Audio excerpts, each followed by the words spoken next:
Hello, this is Hilary Robertson. Welcome to episode 35 of Harmonious World. And this time I'm delighted to be joined by pianist and composer Jorn Swart, talking about his trio Malnoia and their latest album, Hello Future. I started this podcast with the opening of First Ocean, the opening track on the album. Hello Future is described as an artistic exploration of what it means to be human in a technological age and the value of art in such an age. Using the hybrid medium of short stories and music, this is a fascinating album that doesn't really sit in chamber music or in jazz. The trio is quite beautiful, with Jorn on piano and then viola and bass clarinet. Benny von Gutzeit is the jazz violist, and Lucas Pino is the bass clarinetist, who's better known as bandleader and tenor sax player in No Net Nonette. So this album tells stories through the music. There are 10 original compositions by Swart, in addition to Tears in Rain, which is from the Blade Runner soundtrack. And although this is close to chamber music because there's a fairly formal structure, there is nevertheless improvisation when there's the form and sound and language of jazz. So the title of the album, Hello Future, has two very different interpretations. One is that we have already reached the future, and the other is that we are looking forward towards that future. I hope you enjoy my conversation with Jorn, and then by all means, sign up to his exciting album release sequence that he's got, where you will be able to have 2 tracks a day and enjoy the process of an album launch in these strange times. Hey. Hey. How are you? I am good. How are you? Yeah, I'm good, thank you. Good to meet you. Yeah, you too. Thank you for joining me. My podcast is called Harmonious World, and the whole point of it is that people share what they're good at. And the idea being that then we end up with a more harmonious world. That's beautiful. So I've listened to Hello Future. Oh, wonderful. Which is an amazing album. Now I'm confused about the stories because I was expecting them to be on the tracks and they're not. They are part of the album in the sense that they are part of the physical copy of the CD. There's a booklet with the stories. So every song is paired with a short story. Yes, I gathered that from the notes that I'd got, but I hadn't actually got them, so I couldn't read them. Oh, really? Oh, you don't have the physical copy of the CD? No, I've got the downloads. Oh, okay. Well, we should get one to you as soon as possible anyway. Part of the album release will be a 6-day event where every day there's going to be 2 compositions of the album with short stories that are narrated and like all kinds of background information, interviews like that. So it's kind of a whole thing. Wow, it does sound amazing. When did you first get the idea for having this pairing of short stories and the music? Part of it came out of this. I think people have often commented on our music as being somewhat storytelling already. So people tend to imagine a narrative or some kind of, they imagine all kinds of stuff, and this put this thought in my mind of what if we actually build upon that further and see what is it that people can come up with when they hear our music, right? So it wasn't that we wrote the music to a story, but it was the other way around. I describe it as almost like reversed film scoring, where with film scoring you start with it's film, but it's a narrative, and then you enhance it with the music, and you might steer it a certain way, or it's just accompanying. And I thought it'd be cool if we did the reverse. So that's one aspect of it that I thought would be very interesting. And the other one was just as a trio, we've been playing together for about 5 years, almost 6, and our rehearsals are kind of interesting, where it often devolves in like a big discussion about things like artificial intelligence and technological changes and the future of humanity, all those kind of things. And it would really suck up some really valuable rehearsal time, and I would kind of get annoyed with the guys, but it was also quite interesting. And then I thought, this is kind of part of who we are, and I was trying to think of a way to incorporate some of these ideas into our music. And our music, after all, is instrumental, so it is not, it's quite abstract in a way, but it's still, again, it's like, it feels kind of storytelling like. So those two elements kind of came together into this whole thing of having every composition on the album paired with a short story. So they are written by 3 different writers, and I wrote 2 of the stories myself. And they are written in reaction to, I gave the writers the composition to listen to, and then just the only other thing was like I gave them a guideline of saying, it has to do with the future or artificial intelligence or technological changes and the way that humans stand in them and relate to them and how it affects them in their daily lives. And that's all. And then we had those 10 short stories. Wow, I can't wait to read them, because the music, all of the tracks are very different. They have there is a style, but they're also very, very different. Right. So New Religion, in particular, that track, it starts as a round, doesn't it? Yeah, like a canon, exactly. Yeah. How much of the album is composed and how much of it is improvised?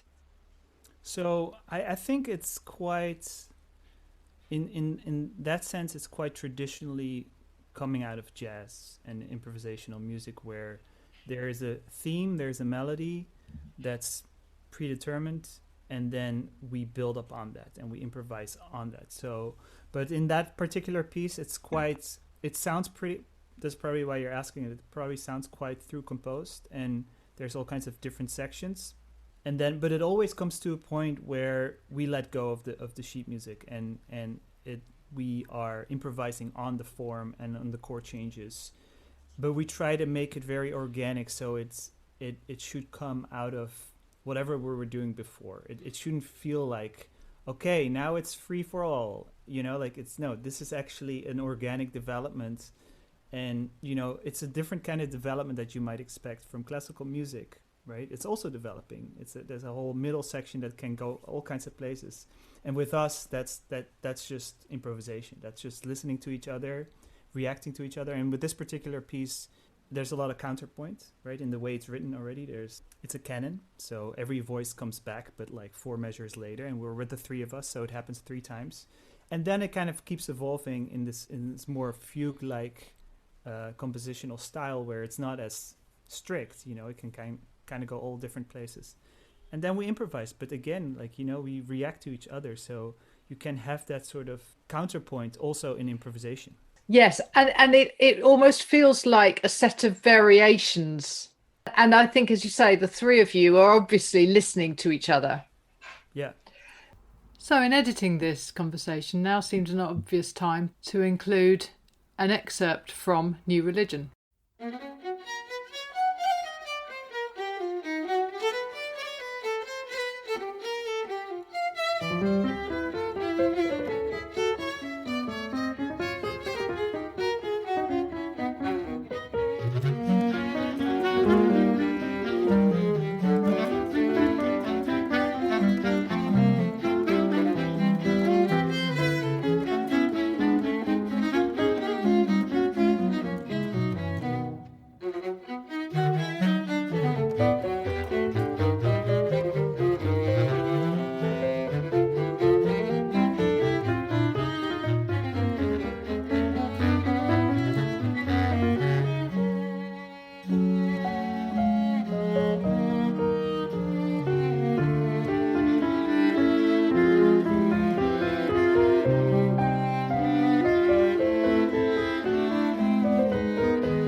Well, I hope you enjoyed that small extract from New Religion.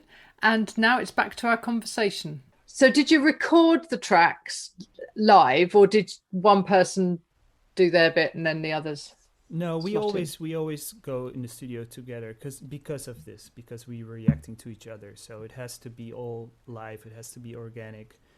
In the past, our previous record from 2017, we did it in a studio where we were separated in separate booths, so we could sort of, we only heard each other through our headphones, and it's in a way it's cleaner because you can do more post production.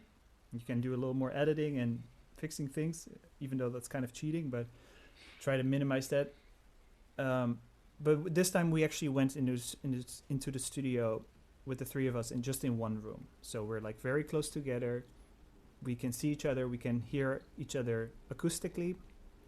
And it's just a different experience because you are, it's like as if you're playing live. It's almost like you're playing a concert.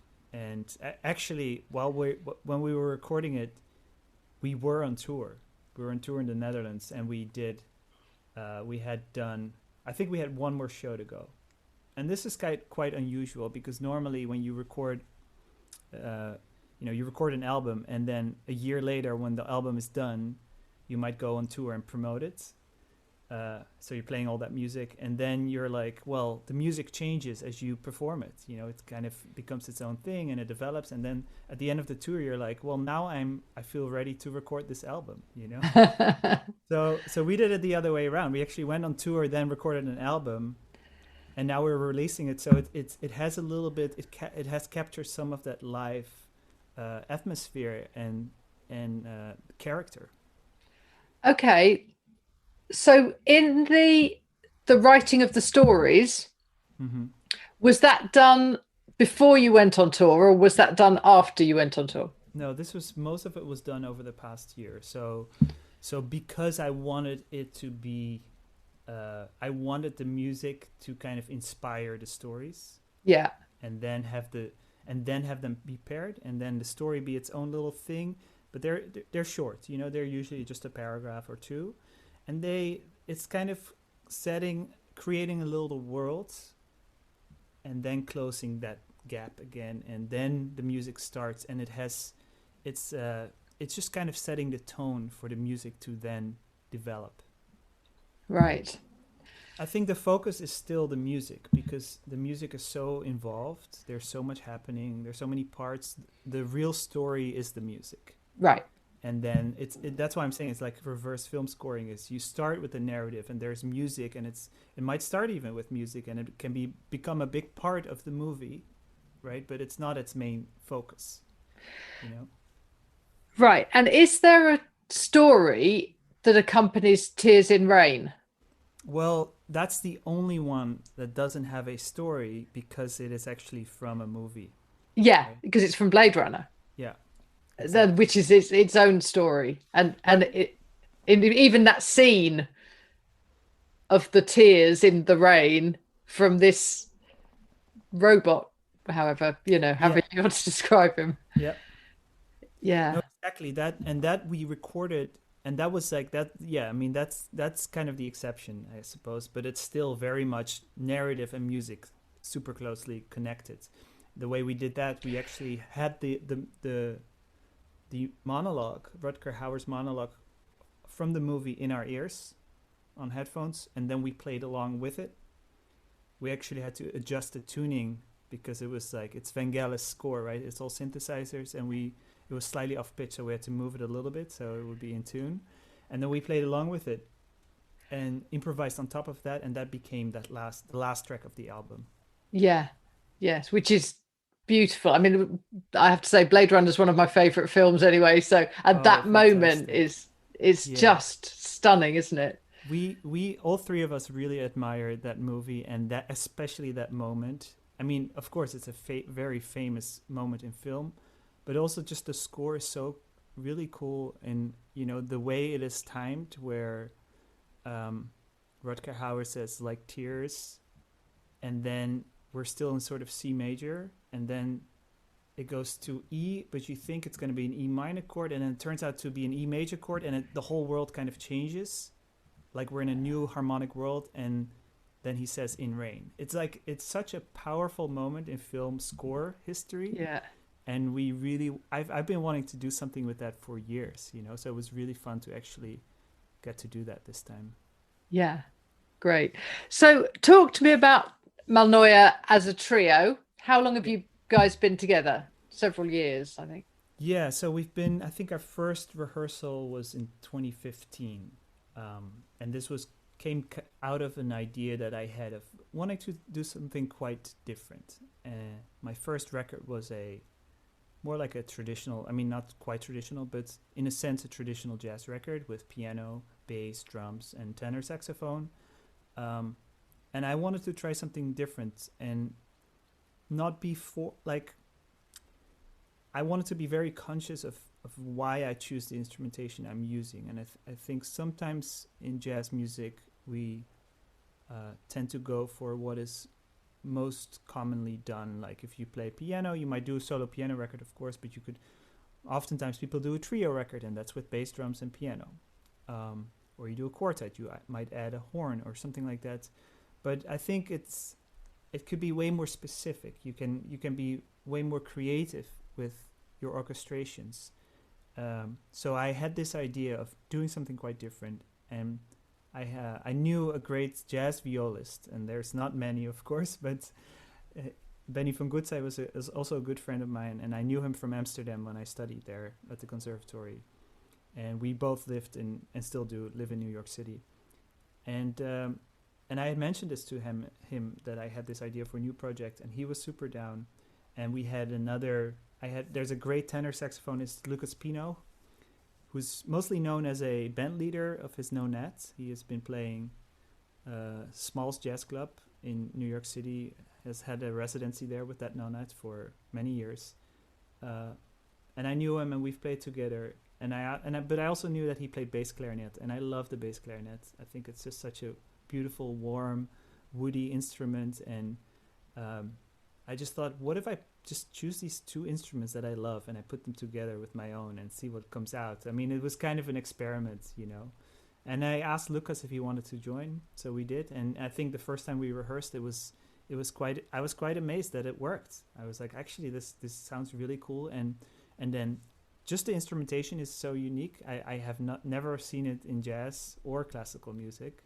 And then like with the improvisations, I think it was really inspiring to write for. You know, it really opened up a lot of possibilities, even though it's only 3 people. You know, it's not an orchestra, but you can treat it like an orchestra in some ways because the versatility of the instruments. Yes, and I think especially bass clarinet has got the depth, but it does also go up.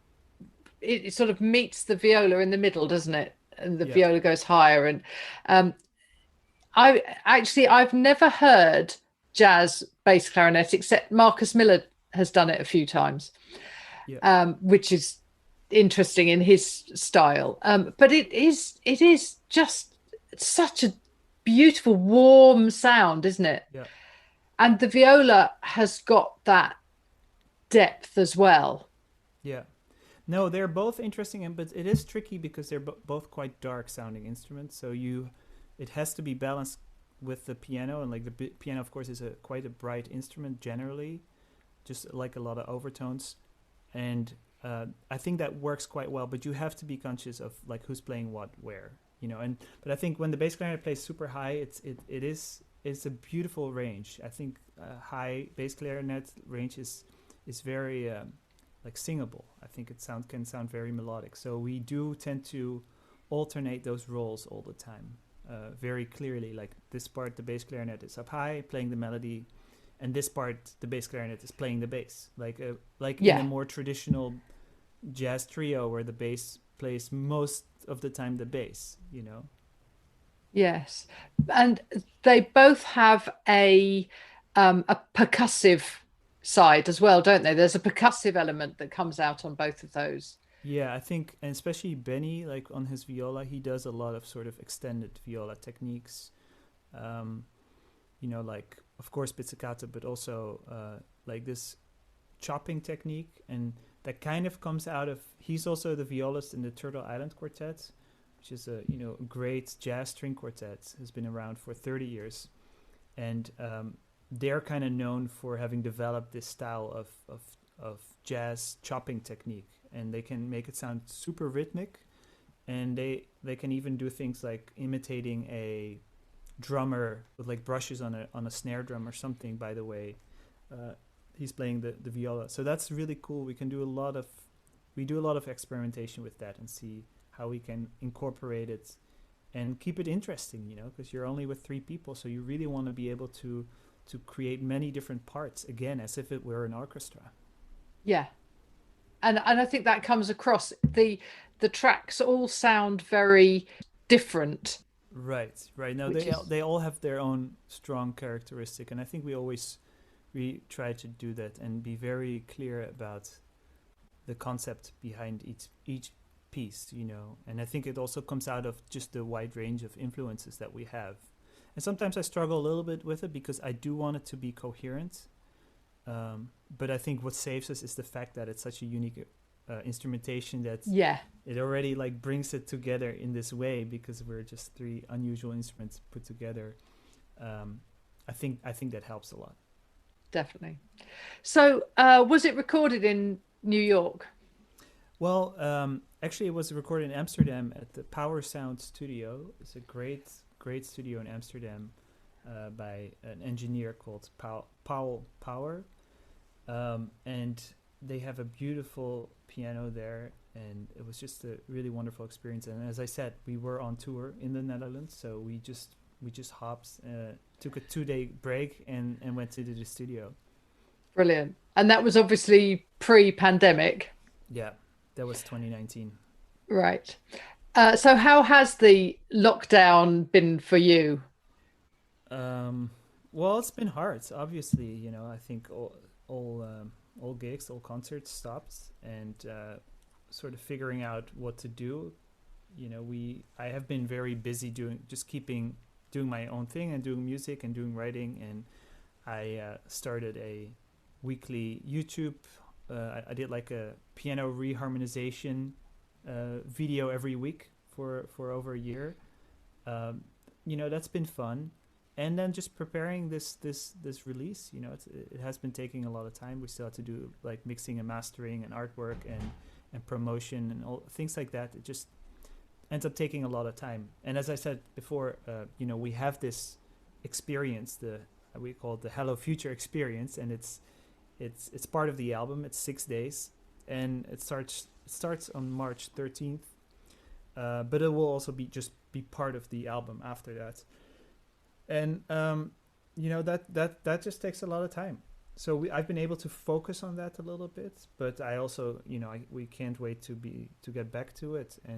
And one thing that has been we've been developing over this year, which is great, is live streams. And I think that's a technology that really has changed the way that we can perform and connect with audiences, because it's so direct, and people they can jump in and they can say hi, and they can request things, and you can talk to them. You can really talk about every song in a way that you might do it on a on a live show or something like that, but you don't really get a response from the audience in the same way.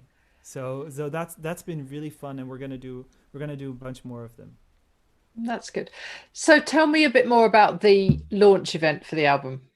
So what we're gonna do is we're gonna walk the listener through the album 2 songs at a time. So every day 2 songs, and then it'll be sent to their email inbox, and they'll get a secret link to a page that has all this extra content. So of course there's the music, as they can stream it or they can download it, but they can also there will be videos, performance videos for like when we were on tour, when I was just talking about in 2019, we did a concert on a boat in Zwolle. It's a small town in Holland. It's a beautiful venue, and we videotaped the whole thing, and I never did anything with it. So there'll be those performance videos will be part of it.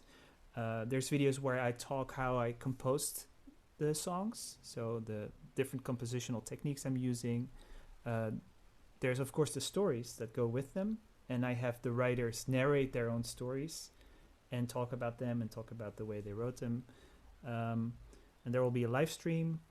So yeah, it's like a whole 6-day interactive event basically as part of this. And part of it is, you know, like we have to do something. You know, we live in an age of Spotify and music is almost free. And most people are just gonna, you know, they're gonna listen to it on Spotify perhaps, and that's it. And it's quite hard for musicians to for example sell CDs, things like that.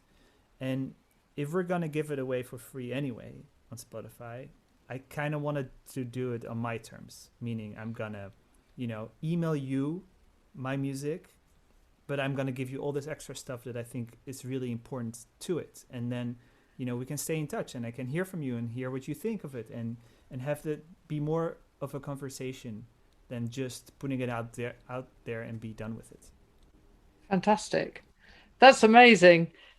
It does sound like a real, and as close to an event as we can get at the moment. Exactly. You know, that's the other thing, of course, we can't really do a release show. I mean, you know, things are slowly opening up, but there was not really a way for us to book anything. I had a concert planned in Holland as well, and that of course didn't happen. And this is the next best thing, I think. Yeah, sounds brilliant. Well, thank you so much. It's been a real pleasure talking to you. You're most welcome. It was really fun. Well, I hope you enjoyed that conversation and can get involved with Jorn's album release.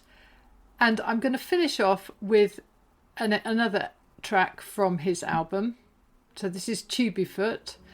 I hope you're enjoying my podcasts on Harmonious World, and please do subscribe, leave a review, find me on social media, let me know if you enjoy listening to the tracks and the albums of the artists that I interview. Thank you for joining me once more on Harmonious World.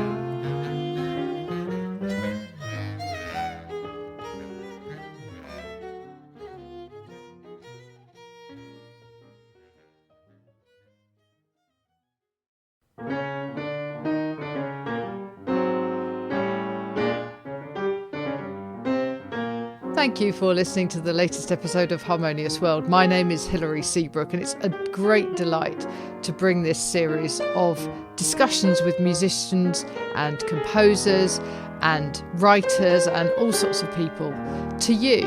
Obviously, there's no point in having a podcast if people aren't listening, and I'm very grateful to my listeners for doing so. Thanks also to Joe English for composing and performing this new theme tune.